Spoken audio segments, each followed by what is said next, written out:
एक तो जी thank you Shah साहब। एक तो ये कि वाजिद जिया साहब को तब्दील कर दिया गया, वो DGFIA थे। इससे पहले जो DGFIA थे बशीर मेमन साहब, वो भी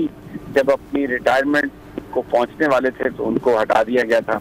अब इनको भी पुलिस फाउंडेशन में लगा दिया गया। हालांकि ये बड़े उन ऑफिसर्स में इनका शुमार है जो बड़े ऑनेस्ट थे और बड़ी बहादुरी से उन्होंने किसी भी प्रेशर को लिए बगैर पनामा पेपर उसको इन्होंने लीड किया था। अब इनको मुख्तलिफ चीज़ें हैं जो इस वक्त जिन लोगों से मेरी बात हुई है, मैं वो गोशगुजार करना चाहता हूँ। क्यों ट्रांसफ़र हुआ, बड़ी बात यह है। ये भी बताया जा रहा है रिपोर्टेडली कि चंद दिन पहले उनकी वज़ीर आज़म साहब से भी मुलाकात हुई। लेकिन असल जो बात ये है कि जो इंक्वायरी हो रही है शुगर स्कैंडल की, जिसमें जहांगीर तरीन साहब हैं, उसमें बताया ये जाता है कि इस्लामाबाद खुश नहीं है FIA की परफॉर्मेंस पर। और ख़ास तौर पर जो FIA ने अदालत में ये कहा कि कहीं पर जहांगीर तरीन साहब का नाम गलती से लिखा गया और वो उन पर ये इल्ज़ाम नहीं था, उस पर फिर जिस तरीके से प्रोसिक्यूशन है उस पर नाखुशी है। और एक और जो सबसे अहम बात है वो ये कि वाजिद जिया साहब किसी तरह का कोई बताया जा रहा है प्रेशर देने के लिए वो कोई ऐसी रिपोर्ट नहीं देना चाहते जिसमें वो ये समझते हैं कि हकायक से पर्दापोशी की गई है या किसी को नाजायज किसी चीज़ में मुलव्वस किया गया है। मेरे पास अच्छा, अब मैं ये मुख्तलिफ चीज़ें हैं जो मैं बयान करता हूँ और फिर मैं सदीक साजिद साहब से कहूँगा कि वो अगर उनके पास इसकी कोई इंफॉर्मेशन है तो इन नुकात को वो जुड़ें आपस में। मेरे पास ये भी इत्तलात हैं कि जो अली जफर साहब की जो प्रिलिमिनरी जो रिपोर्ट थी जो उन्होंने डिस्कस की, उस पर वज़ीर आज़म साहब खुश नहीं हैं। मुझे ये बताया कि वज़ीर आज़म साहब उस पर खुश नहीं है क्योंकि उसमें ये कहा गया था कि शायद जहांगीर तरीन साहब के साथ डिस्क्रिमिनेशन की गई है।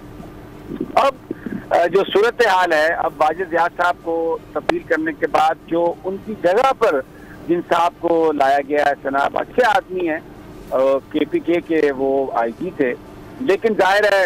आए हैं तो 2-4 महीने तो मामला को समझने में लग जाएंगे। पुलिस ग्रुप से उनका ताल्लुक है। लेकिन आप अगर ज़रा थोड़ा सा इस वक्त नज़र डालें ब्यूरोक्रेसी पर तो एक बड़ी इंपॉर्टेंट बात आपको समझ में आएगी कि किस तरीके से ब्यूरोक्रेसी को चलाया जा रहा है, किस तरह की अपॉइंटमेंट्स की जा रही। ठीक होंगी ये सब, मैं कोई इतराज़ नहीं कर रहा, लेकिन ये एक फैक्ट है। और फैक्ट ये है कि पंजाब के IG आप देखें इनाम गनी साहब, उनका ताल्लुक KPK से है। अब बड़ा सूबा पंजाब पाकिस्तान का है, इधर आज FIA में तो बासी साहब आए हैं, उनका भी वो भी KPK से आए हैं। तो आप ये देख लें कि अब FIA भी उधर चली गई। फिर इसके बाद आज़ाद कश्मीर में इलेक्शन होने वाले हैं तो वहाँ पर सुहेल ताजिक साहब को भेजा गया है, वो भी उनका ताल्लुक भी KPK से है। तो जो इस वक्त पावर डिस्ट्रीब्यूशन है, जिस तरीके से तैनातियाँ की जा रही हैं, जिस तरीके से चीज़ों को लगाया जा रहा है, किया जा रहा है, उससे समझ आ रही है कि मामला जो है वो कहाँ से डील हो रहे हैं, किस तरीके से डील हो रहे हैं। हमें कोई डिस्क्रिमिनेशन हम नहीं कर रहे हैं, ना हमें किसी पर कोई एतराज़ है। जाहिर है जो जहाँ पर बैठा है उसने कोई करना है, लेकिन एक चीज़ हमें ये नज़र आ रही है। और दूसरी सदीक साजिद साहब, मैं आपके लिए ख़ास तौर पर वज़ारत दाखिला के हवाले से कि वहाँ पर ज़ाहिर है शहजाद अकबर साहब एक एडवाइज़र हैं, उनकी प्राइम मिनिस्टर के वो बहुत करीब हैं। ये बताया जा रहा है कि इवन वज़ीर दाखिला जो हैं उनके पास भी अगर वो भी जानना चाहें किसी इंक्वायरी के हवाले से तो उनको इंफॉर्मेशन नहीं मिलती। अभी लेटली वो लाहौर में थे और वहाँ पर अबू बकर खुदाबख्श साहब से रिपोर्टेडली उन्होंने जहांगीर तरीन साहब के केस के हवाले से कुछ सवाल किए तो उन्होंने कहा कि जनाब बात यह है कि ये डॉक्टर रिजवान साहब को पता है क्योंकि वो डायरेक्टली इसमें इन्वॉल्व है, मैं ओवरसाइड कर रहा हूँ, लेकिन असल जो काम है वो डॉक्टर रिजवान कर रहे हैं। और डॉक्टर रिजवान साहब नहीं आए जिस दिन शेख रशीद साहब, जो इंक्वायरी ऑफिसर जो होते हैं 17वें 18वें ग्रेड के, उन्होंने कहा जी हमारे पास इसकी कोई इंफॉर्मेशन नहीं है, वो तो डॉक्टर रिजवान साहब के पास ही है। तो जो मुझे ज़राए बता रहे हैं वो ये बता रहे हैं कि जनाब बिल्कुल ये जो इस वक्त मामला है वो बहुत ये बजट तक है, बड़ा जो नरमी दिखाई जा रही है और जो थोड़ी बहुत एक बीच में जैसे गुफ्तगू की सी कहानी बनाई जा रही है। बजट के बाद बहुत सारे लोग उठाए जाएंगे और बहुत सारी चीजें जो है ना वो बिल्कुल इस रंग में है, उस रंग में सामने आएंगी। सदीक साजिद साहब, ये भी बताया जा रहा है जनाब, मैं आपको बता दूं, अगर आप इसको को कंफर्म कर सके कहीं से, कि बहुत जल्द वो जो गिरफ्तारियां होने वाली हैं एक मजहबी तंजीम की जिनको कलअदम करार दिया गया, लबैक की मैं बात कर रहा हूँ, ये कहा जा रहा है कि उनकी गिरफ्तारियां हो जाएंगी, प्रोग्राम बना लिया गया। कुछ इतला कुछ आपके पास है अगर आप शेयर करना चाहें, या ये जो मैंने अर्ज किया वाजिद ज़िया साहब का तबादला, इसके हवाले से अगर आप कुछ डॉट्स कनेक्ट करना चाहें तो। बहुत शुक्रिया समी साहब। बिल्कुल ये अचानक आज एक डिसीजन सर्कुलेशन समरी के ज़रिए वज़ीर आज़म इमरान खान ने लिया वाजिद ज़िया को तब्दील करने के हवाले से। हालांकि कल ही काबीना का इजलास था, उसमें ये मामला ना तो ज़ेर बहस आया और ना ही जो है ये इस किस्म की कोई समरी वहाँ पे पेश की गई। वो चेयरमैन नादरा की एक समरी थी, वो वहाँ पे मंजूर हुई और तारक मलिक को चेयरमैन लगा दिया गया। लेकिन DGFIA की तब्दीली के हवाले से आज ये सारा जो एक एक्सरसाइज हुई ये हंगामी बुनियादों पर हुई हमारे ज़राए के मुताबिक, वज़ारत दाखिला के ज़राए के मुताबिक। और बिल्कुल आपने जो इसके ताने बाने जोड़े हैं, इसकी बड़ी वजह वही जहांगीर तरीन का केस है। और जो मुलाकात इनकी एक शहजाद अकबर की मौजूदगी में वज़ीर आज़म से रिपोर्टडली कहा जा रहा है कि हुई थी, उसमें जो आपने ये बात की कि इब्तदाई रिपोर्ट जो अली ज़फ़र की थी उसके ऊपर भी बात हुई थी, और उसमें जो मौक़िफ़ FIA की तफ्तीशी टीम का था वही वाजिद ज़िया का मौक़िफ़ था कि वो इसमें जितने भी इल्ज़ामात जो 3 FIRs उनके ऊपर दर्ज की गई हैं वो किसी तौर पर भी साबित होते नज़र नहीं आ रहे जहांगीर तरीन पर। तो लिहाजा जो रिपोर्ट चाह रही थी वफाकी हुकूमत, वो रिपोर्ट जो है वो नहीं बनी। और वाजिद ज़िया के हवाले से कहा जा रहा था कि वो उन्होंने जो दबाव कबूल करने से भी इनकार किया। अभी तो उनकी रिटायरमेंट में वैसे 9 माह बाकी हैं,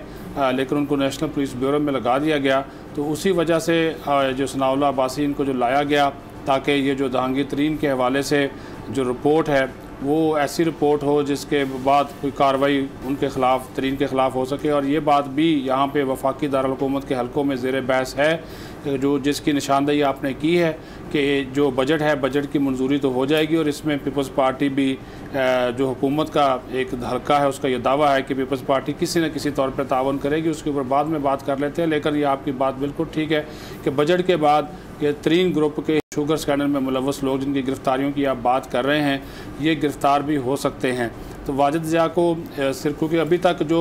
अली ज़फ़र की रिपोर्ट के हवाले से वज़ीर आज़म को जो ब्रीफ़ किया गया था वो भी उससे मुतमिन नहीं थे, शहजाद अकबर भी नहीं थे। और शहजाद अकबर ने गुज़श्ता दिनों लाहौर FIA में जाकर जो ब्रीफिंग ली थी उसमें भी वो नाकाम रहे थे, जो वो चीज़ें उसमें शामिल कराना चाह रहे थे। तो FIA ने सिर्फ इस डर की वजह से वो चीज़ें शामिल नहीं की। उन्होंने कहा जी अदालत हमें इस सारे मामले में उड़ा के रख देगी, हमारे पास एविडेंस जो हैं वो मौजूद नहीं है। तो इसी वजह से वो चालान भी पेश नहीं कर रहे थे, क्योंकि जो तफ्तीश थी वो उसी तरह मुकम्मल नहीं हो रही थी। जो इल्ज़ामात उन FIR में लगाए जा रहे थे, जो रिकॉर्ड था, जो अली ज़फ़र को भी दिखाया गया, फिर अली ज़फ़र की भी मुलाकात हुई जो DGFIA थे, तो वो तमाम जो दस्तावेज़ात थी, उनका टैक्स रिकॉर्ड, बाकी चीज़ों का रिकॉर्ड, वो सारे का सारा अप टू डेट था। ये तो चीज़ें उस हवाले से चल रही थी। और दूसरी जो आपने बात की है कलअदम तहरीके लब्बैक के हवाले से, ये बिल्कुल हमारे जो वज़ारत दाखिला के ज़राए हैं उनका ये दावा है कि जो कमिटमेंट इन लोगों ने की थी तो वो शायद ये इनकी जो शूरा के लोग हैं वो उसको पूरा नहीं कर रहे और इनकी कोई खुफिया सरगर्मियाँ हुकूमत के ख़िलाफ़ जारी हैं, तो लिहाजा इनके ख़िलाफ़ भी एक्शन जो है वो हो सकता है। ये अपना सदीक साजिद ये बयान कीजिएगा, आपने बड़ी इम्पोर्टेंट बात कही है कि जो कमिटमेंट की थी वो पूरी नहीं की। तो ये हुकूमत की भी कुछ कमिटमेंट का मामला था और हुकूमत ने भी ये कमिट किया था, एक प्राइवेट मेंबर से उन्होंने वहाँ पर एक रेजोल्यूशन मूव करवाई थी और ये वादा किया गया था कि इसको असेंबली में पेश किया जाएगा। तो उस बैंक ने अपनी कमिटमेंट पूरी ना की हो, लेकिन क्या हुकूमत अपने गिरबान में झांक कर ये कह सकती है कि उन्होंने अपनी कमिटमेंट पूरी की है? समीर साहब, इस मामले में जहाँ तक हमने अपने ज़राए से बात की, ख़ास तौर पर वजारत दाखिला के ज़राए से, तो इसमें जो वज़ीर आज़म ऑफ़िस है और वजारत दाखिला दोनों का इस मामले के ऊपर अलग अलग मौक़िफ़ जो है वो सामने आ रहा है। आपको याद होगा इन्होंने एक एप्लीकेशन भी दे रखी है नज़र सानी की, उसके ऊपर भी अभी तक वो जो कमेटी 3 रुकनी बनाई गई थी, किसी किस्म का कोई इजलास नहीं हुआ। दूसरी एक करारदाद जो कौमी असम्बली में पेश की गई थी, वो ख़ुसूसी कमेटी बनना थी, नाम भी मांगे गए थे, लेकिन उसके ऊपर वो करारदाद लानी है नहीं लानी, वो कमेटी इसी मकसद के लिए बनाई गई थी कि करारदाद आएगी या नहीं आएगी। उसके ऊपर अपोजिशन ने भी तावन किया, वो भी खामोश हो गया, वो मामला भी ठप होकर रह गया। अब वजारत दाखिला का ये मौक़िफ़ है, चूँकि वज़ीर दाखिला शेख रशीद ने ख़ुद वो मुआहदा जो था वो पढ़ कर सुनाया था, वो पूरे मीडिया में आ भी चुका, उसकी वीडियो भी आज तक वो मौजूद है। लेकिन इसके बावजूद जो वज़ीर आज़म ऑफ़िस को जो रिपोर्ट्स मिली, जो इंटेलिजेंस रिपोर्ट्स मिली, उसके मुताबिक उन्होंने कहा कि शायद ये लोग जो हैं कोई इस किस्म की एक्टिविटीज़ हुकूमत के ख़िलाफ़ कर सकते हैं आइंदा आने वाले दिनों में। कुछ इनकी मीटिंग्स हुई थी, उन मीटिंग्स के हवाले से उनको कुछ खदशात हैं। और ये भी मैं आपको बता दूं, अब जबकि मैं आपसे गुफ्तगू कर रहा हूँ, इस हवाले से एक अहम मीटिंग जो है वो वज़ीर आज़म की ज़ेर सदारत इस वक्त भी जारी है, जिसमें वज़ीर दाखिला शेख रशीद अहमद और आला हुकाम जो हैं वो मौजूद हैं। अच्छा, ये एक बड़ी अजीब बात है कि फ्रांस का जो सदर है उसको अभी एक दिन पहले उन्होंने वो किया है, स्लैप किया है बंदे ने। उनकी जो अपनी जो पॉपुलैरिटी है वहाँ पर, तो मैं ये नहीं कहता कि वो किस वजह से किया उन्होंने, लेकिन उनके मुंह पर एक थप्पड़ मारा, पूरी कौम ने देखा है कि वो एक उसका किरदार ही ऐसा है फ्रांस के सदर का। और यानी जिस तरह उन्होंने फिर वहाँ पर वो खाके, और ये कोई हम लोग कोई कशीदगी या ऐसा कोई तशद्दुद की बात नहीं कर रहे हैं, लेकिन मेरा सवाल आपसे ये है कि अगर फिर इस तरह गिरफ्तार किया गया यकायक तमाम लोगों को, तो वो जो जमात है, वो जो वर्कर हैं, वो तो फिर दोबारा रिएक्शन करेंगे। तो जाहिर है अगर इस तरीके से होगा तो फिर इल्ज़ाम फिर उन पर लगाया जाएगा कि आप बड़े ये दहशतगर्द हैं और ये जत्थे हैं, और जो हुकूमत के वादे और हुकूमत की जो कारकर्दगी, हुकूमत का जो रवैया, हुकूमत का जो मुबैना दोगलापन है, उस पर कोई बात नहीं होगी। जी समीर साहब, यही वजारत दाखिला का मौक़िफ़ है, वो तो अमन व अमान को बरकरार रखना चाहते हैं। लेकिन जैसा कि मैंने आपको बताया कि शायद वज़ीर आज़म ऑफ़िस को जो रिपोर्ट भिजवाई गई है, या तो वो फिर वजारत दाखिला के बाला भिजवा दी गई है, और इसी वजह से आज शेख रशीद भी वज़ीर आज़म से मिल रहे हैं, ताकि इस मामले के ऊपर जो है वो उनको सारी असल जो सूरत हाल है और इसके जो इम्प्लिकेशंस हैं गिरफ्तारियों की सूरत में, अगर उनकी पूरी की पूरा शूरा ही उठा ली जाए, जैसा कि मैंने सुना है कि इनकी शूरा के तमाम अरकान को ही जो है वो हिरासत में ले लिया जाए, तो ज़ाहिर है हालात जिसकी आपने बात कर रहे हैं, हालात जो है वो बिल्कुल ख़राब हो सकते हैं। और कर सके अपना सदीक आपको थोड़ा सा ये पिन पॉइंट कर सके कि कौन लोग हैं जो नामूस रिसालत के मामले पर इतने शाकी हैं वज़ीर आज़म के जो इर्द गिर्द हैं, और उनको ये ना लबैक अच्छी लगती है, ना नामूस रिसालत का नाम अच्छा लगता है, और हम ये देख रहे हैं कि पूरा एक टारगेट करके एक वो किया जा रहा है, एक माहौल बनाने की कोशिश की जा रही है मुल्क में। ये कुछ आप किसी को पिन पॉइंट कर सके कि ये समझ मतलब कौन है ये जो सारी इस चीज़ को वज़ीर आज़म साहब के कानों में ये बात डाल रहा है?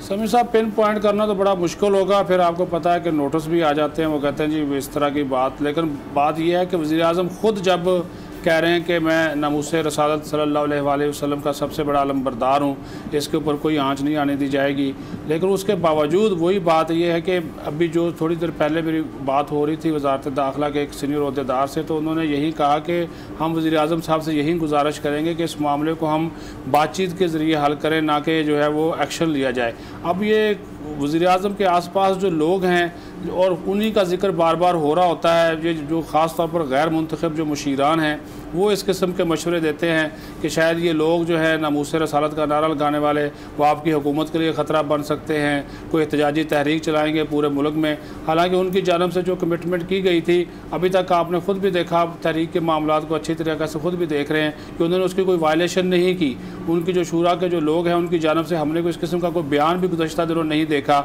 उनकी एक्टिविटी नहीं देखी, लेकिन इसके बावजूद वज़ीर आज़म को या तो सही तौर पे इन्फॉर्म नहीं किया जा रहा, या फिर इस मामले के ऊपर जो मुतलका वजारत है जिसको वजारत दाखिला कहते हैं, उनकी जो बात है उसको सुनने की अगर वज़ीर आज़म कोशिश करें तो शायद कोई हकीकत सामने आ सके।